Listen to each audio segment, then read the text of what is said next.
لقيته شكل حلو كده في السوق وعجبني، لونه اصفر وجميل جدا.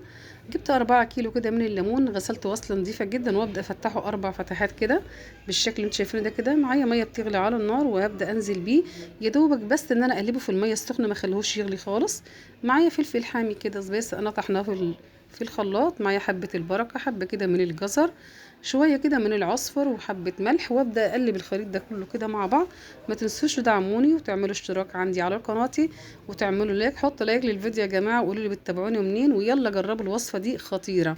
قلبت الخلط خلاص كده معايا، هبدا ان انا اطلعه. اول ما بينزل في الميه السخنه بيفتح معاكي زي ما انت شايفه كده، بيبقى شكله جميل جدا. 4 5 ايام وتاكلي منه احلى ليمون معصفر. هبدا اجيب الخلطه اللي انا عملتها واحشي بقى كده الليمون واحده واحده كده، بيبقى جميل جدا، ريحته وطعمه اصفر زي الكهرمان زي ما انتم شايفين كده. تبلت خلاص كده، معايا بطرمان هنا. هبدا ان انا اعبي خلاص الليمون اللي انا تبلته معاكم بالشكل ده. ابدا بقى احط كده حبه الفلفل الحامي، شويه كده من الجزر، والجزر بيديله لون وطعم جميل جدا يا جماعه. الخلطه دي بتاكلي منها قبل الليمون، بتبقى حلوه جدا. خلصت خلاص، بقى معايا حبه كده من الخلطه هنزل بيهم. اجيب معايا لتر كده من الميه و4 معالق كبار من الملح، وابدا ان انا ادوبهم كده مع بعض كده بالشكل ده. وهبدا ان انا ازود لحد ما ياخد معايا وغطي الليمون تماما.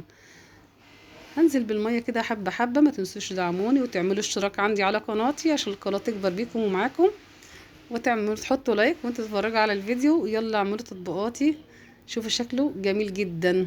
لسه بقى 4 5 ايام وتاكلي احلى ليمون معصفر جميل جدا بالجمال والشكل اللي انت شايفاه ده كده. يا رب الفيديو يكون حلو كده وخفيف وعجبكم. مستنيه تعليقاتكم الحلوه ولايك حلوه منك. ويلا جربوا الوصفه وقولي لي بتتابعيني انهي بلد. السلام عليكم.